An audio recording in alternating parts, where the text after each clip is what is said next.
मेरा में इसके पहले जनन के बारे में बताए थे कि जीवाणुओं में जनन किस प्रकार से होता है। जनन 3 तरीके हैं, कायिक जनन, अलैंगिक जनन और लैंगिक जनन। तो बच्चों अब हम आपको जीवाणुओं के आर्थिक महत्व के बारे में। बच्चों जीवाणुओं का बहुत ही व्यापक आर्थिक महत्व का आशय ये है कि बिना बैक्टीरिया के महत्व के समझे हम उसके पूरे बात को नहीं समझ पाएंगे। इसलिए व्यापक अर्थ में कहने का आशय ये है कि बहुत सारी लाभदायक क्रियाएं और बहुत सारी हानिकारक क्रियाएं बैक्टीरिया के द्वारा पूरी की जाती हैं। बैक्टीरिया बच्चों हमारे लिए विभिन्न रूपों में लाभदायी है। बैक्टीरिया विभिन्न प्रकार के रोग भी उत्पन्न करता है। तो बच्चों सबसे पहले हम लाभदायक क्रियाओं की बच्चों जीवाणुओं के आर्थिक महत्व का नाम आर्थिक महत्व का आशय ये होता है कि दोनों रूपों में उसको रखा जाता है, लाभदायक और हानिकारक। सबसे पहले हम लाभदायक सबसे पहले हम बात कर रहे हैं कृषि एग्रीकल्चर।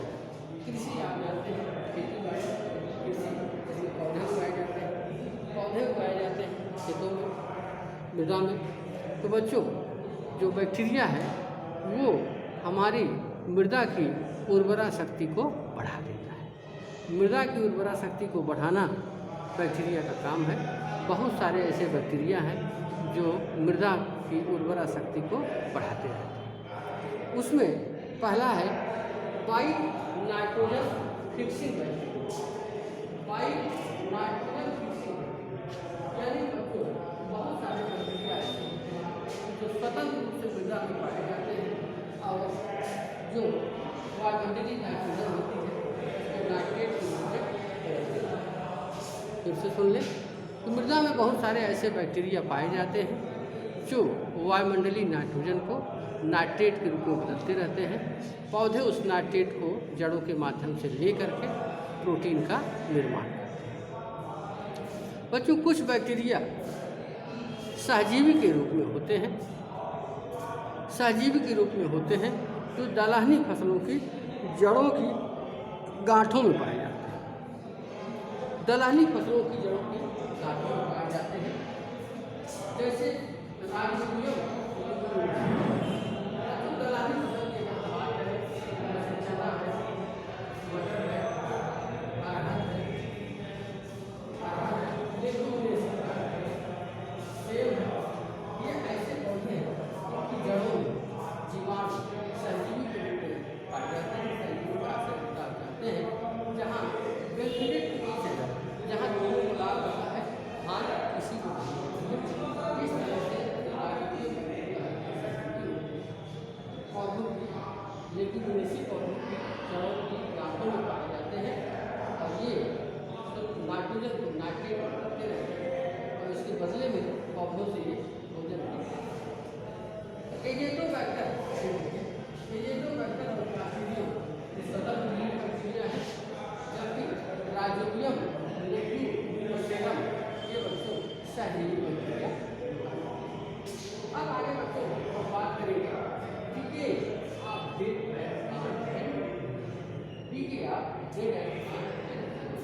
यानी पौधों और जंतुओं, मृत पौधों और मृत जंतुओं को सड़ाना। अब आप सोचिए कि अगर बहुत सारे जंतु जो मृत हो जाते हैं, ज़मीन में गाड़ दिए जाते हैं या लावारिस कहीं पड़े रहते हैं, तो अगर आप सोचिए बैक्टीरिया नहीं होते तो प्लास्टिक की तरह, जैसे प्लास्टिक है डिकम्पोज नहीं होता। आप देखते हैं कि अगर प्लास्टिक ज़मीन के अंदर पड़ा हुआ है तो आप 25 साल बाद ज़मीन को खोदेंगे तो वही प्लास्टिक आपको फिर से दिखाई देता है। प्लास्टिक को non decomposable, non biodegradable substance कहा जाता है। लेकिन बच्चों जो डेड एनिमल और डेड प्लांट होते हैं ये डिकम्पोजेबल है क्योंकि बायोडिग्रेडेबल है, क्योंकि बैक्टीरिया इनको सड़ा देते हैं और इनके जो कंपोनेंट्स होते हैं वो वायुमंडल में, मृदा में विसरित हो जाते हैं और फिर से उसका उपयोग कर लिया जाता है। तो decade of plant and animal में यही है बच्चों कि मृत पदार्थों को सड़ाना। बैसिलस माइकोइडस, बैसिलस रेमोसस ऐसे बैक्टीरिया हैं जो मृत जीव जंतुओं को, पौधों को, जंतुओं को सड़ाते रहते हैं और इनके जो कंपोनेंट्स होते हैं उनको वायुमंडल में, मृदा में विसरित करते रहते हैं, जिससे कि फिर से इनका उपयोग होता रहता है। आगे है बच्चों सल्फर बैक्टीरिया। सल्फर बैक्टीरिया, अच्छा आपको एक लाइन की और बात बताते हैं। जैसे decade of plant and animal में जो जैसे मुस्लिम लोग, क्रिश्चियन लोग जो डेड बॉडी होती है उसको कब्रगाह में गाड़ देते हैं, ज़मीन के नीचे रख देते हैं। लेकिन बच्चे ज़मीन के नीचे बहुत दिनों तक नहीं रहता है, वो सड़ करके समाप्त हो जाता है। तो सड़ता है तो बहुत सारी एनर्जी उससे निकलती है और एनर्जी के प्रभाव से कभी कभी जो उसमें हड्डियों में फास्फोरस होता है वो जलने लगता है। इसलिए लोग कहते हैं कि कब्रगाह में कभी कभी कोई चीज़ जलने जैसा दिखाई पड़ता है। आगे बच्चों आगे है सल्फर बैक्टीरिया। सल्फर बैक्टीरिया, ये बैक्टीरिया सल्फ्यूरिक एसिड या H2S हाइड्रोजन सल्फाइड का उपयोग करते हैं। हाइड्रोजन सल्फाइड का उपयोग करते हैं, ऑक्सीजन की सहायता, ऑक्सीजन को ले करके ये हाइड्रोजन सल्फाइड का उपयोग करते हैं। बैक्टीरिया का नाम है थियोबैसिलस बैक्टीरिया, जो सल्फर, एलिमेंटल सल्फर को रिमूव करते हैं, जल भी निकलता है, उसके साथ साथ इनको एनर्जी प्राप्त होती है, तो इनकी मेटाबॉलिक एक्टिविटी उसी से चलती रहती है। और ये सल्फर बच्चों ऑक्सीजन और जल की अभिक्रिया से सल्फेट के रूप में यानी सल्फ्यूरिक एसिड के रूप में बदल जाते हैं। और ये सल्फ्यूरिक एसिड से जो सल्फेट होता है वो पौधों की जड़ों के द्वारा पौधों को प्राप्त होता रहता है, क्योंकि सल्फर बच्चों एक महत्वपूर्ण तत्व है जो पौधों के वृद्धि और विकास के लिए, उनके बीज के निर्माण के लिए, फल के निर्माण के लिए आवश्यक है। अब बच्चों हम आगे बात करेंगे कि जीवाणुओं का महत्व डेयरी में। डेयरी डेयरी उद्योग में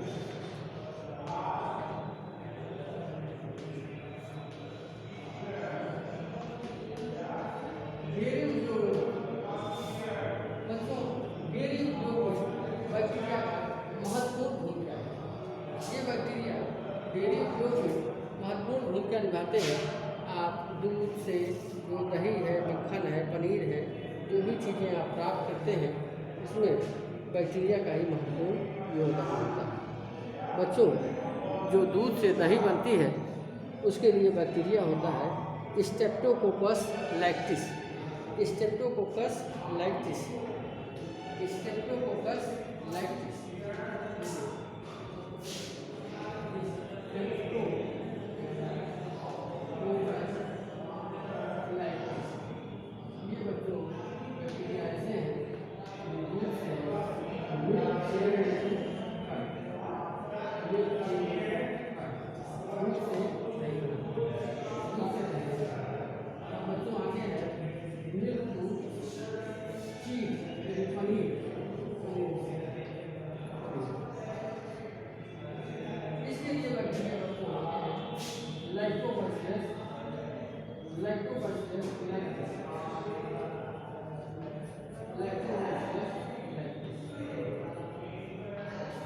लैक्टोबैसिलस लैक्टिस, तो लैक्टोबैसिलस लैक्टिस से पनीर बनाते हैं।